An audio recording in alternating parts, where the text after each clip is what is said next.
मित्रों, मैं भारत के समस्त अधिवक्ताओं को एक खुशखबरी देना चाह रहा हूं। मैं हूं धर्मनाथ प्रसाद यादव, पूर्व vice chairman Bihar state bar council Patna, advocate माननीय उच्च न्यायालय पटना और वर्तमान में अखिल भारतीय अधिवक्ता समिति भारत का राष्ट्रीय अध्यक्ष हूँ। मेरा स्वभाव रहा है शुरू से ही जमात के लिए, समाज के लिए कुछ न कुछ करने की तमन्ना रही है। इसी उद्देश्य की प्राप्ति के लिए मैंने 27 जून 77 को छपरा में एक वकील युवाओं का एक संगठन खड़ा किया था, जिसका नाम था युवा अधिवक्ता कल्याण समिति छपरा, जो कालांतर में हुआ करके 1980 में बिहार के लेवल पर उस संगठन को खड़ा किया गया।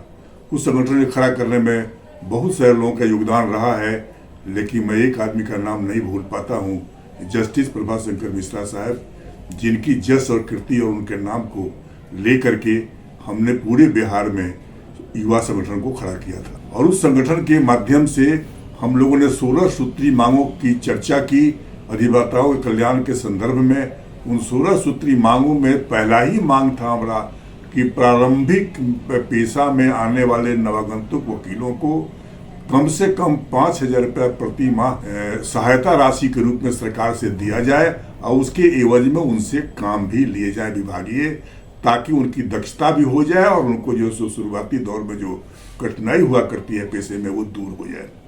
उसके साथ साथ हम लोग को मेडिकल क्लेम के बारे में, भूमि के बारे में, भवन के बारे में, ऋण के बारे में बहुत सारी मांगे शामिल थी, जिसकी लड़ाई हम लोग लड़ते रहे। और उस लड़ाई का परिणाम यहाँ तक हुआ कि पत्र लेखन, धारणा, सत्याग्रह बार बार करने के बाद 1981 में निर्णय लिया गया कि अब सरकार सुनने वाली नहीं है, जेल भरो अभियान करना होगा। और हम लोगों ने जेल भरो अभियान चलाया। 1981, 1982, 1983, 1984, 85 और लास्ट में 1989 में भी जेल यात्रा मेरे ही निर्देशन और मेरे ही नेतृत्व में बिहार के हजारों लोगों ने अपनी अपनी गिरफ्तारियां दी, जिससे सरकार को समझने पर मजबूर होना पड़ा। और सरकार ने 1982 में ही यह महसूस किया कि वकीलों के कल्याणार्थ कुछ न कुछ करना होगा। और तब वहाँ से मिश्रा सरकार थी, जिसने एक ऑर्डिनेंस दिया। ऑर्डिनेंस देकर कह दिया कि अगले सत्र में हम इसको अधिनियम के रूप में प्रवृत्त कर देंगे। लेकिन सरकारी अपने कपट चाल के अनुसार सरकार मुकर गई और 83 में हम लोगों को पुनः जब जेल जाना पड़ा, उस जेल के दरमियान में तब जो है सो सरकार को मजबूर होकर के और 1983 में अधिवक्ता कल्याण कोष अधिनियम और 1984 में पुनः जेल यात्रा करने के बाद फिर नियमावली का गठन हुआ।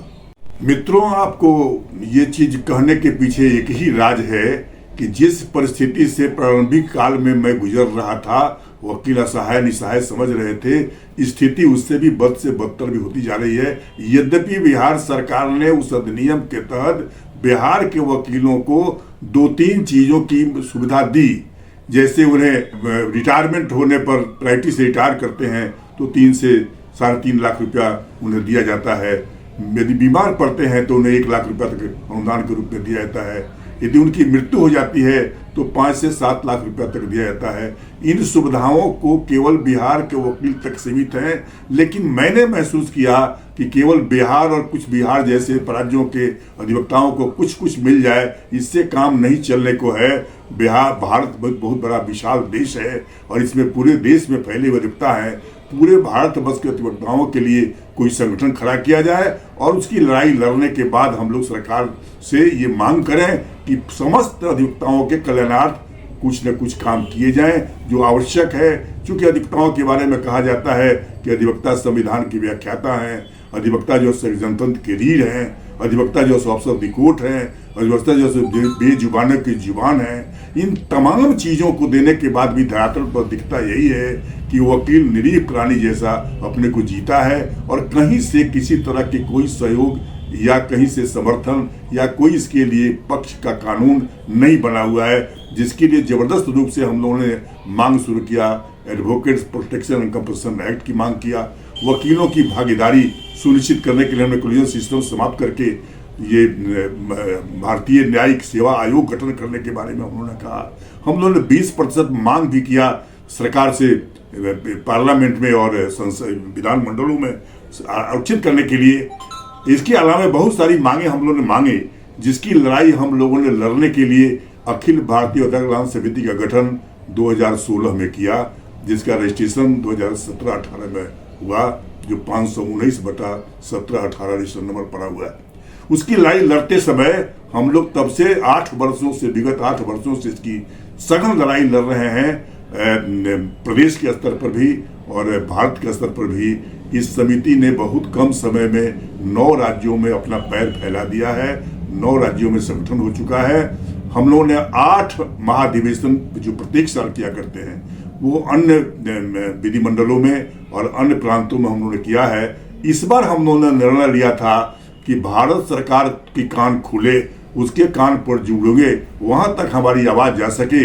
इसके लिए हम दिल्ली के कॉन्स्टिट्यूशन क्लब में 29-30 नवंबर 2025 को एक आयोजन किया वार्षिकोत्सव के रूप में, जिसमें बहुत सारी समस्याओं के साथ साथ मांगों पर विचार किया गया। उक्त विचार के बाद हम लोगों ने 2 दिसंबर 2025 को विधिवत अपने समिति के बैनर के तले, समिति के पैड पर 8 पदाधिकारियों को, राष्ट्रपति महामहिम राष्ट्रपति भारत को, आदरणीय प्रधानमंत्री भारत को, मुख्यमंत्रियों को, मुख्य न्यायाधीश को, सीजेआई साहब को और बिहार सरकार को और बिहार सरकार के अन्य पदाधिकारियों को भी 8 जगह हम लोगों ने विधिवत ज्ञापन सौंपा 2 दिसंबर 2025 को, जिस पर हमें खुशी हो रही है। इस बात के लिए आपको यह हमें सूचित करना था कि भारत सरकार के प्रधानमंत्री कार्यालय की ओर से एक चिट्ठी मुझे प्राप्त हुई है, जिस चिट्ठी में ये लिख रहे हैं विषय में कि श्री धर्मनाथ प्रसाद यादव जी की याचिका पिटीशन के संदर्भ में सूचित करना है कि ये 2/12/25 की पत्र संख्या इतना इतना के आलोक में मेरे कार्यालय को प्राप्त हो चुका है।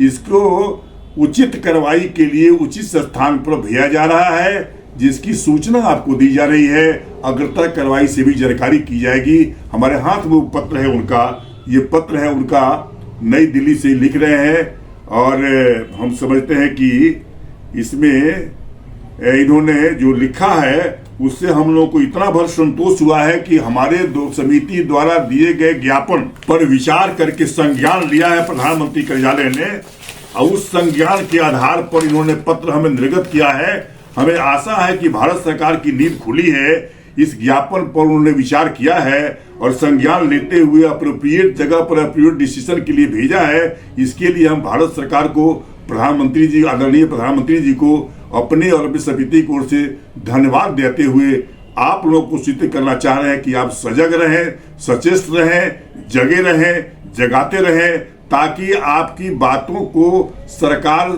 अनसुनी नहीं कर सके। इस पर लगने की जरूरत हो सकती है, फिर हमें धक्का दिया जा सकता है, लेकिन हमें उम्मीद है कि सरकार इस बात पर विचार कर रही है, तो अगले सत्र में कुछ न कुछ निश्चित तौर पर हमें कल्याण के संदर्भ में कुछ फायदे की बात सरकार से आ सकती है, लेकिन इसमें हमें जगते और जगाते रहना होगा। धन्यवाद।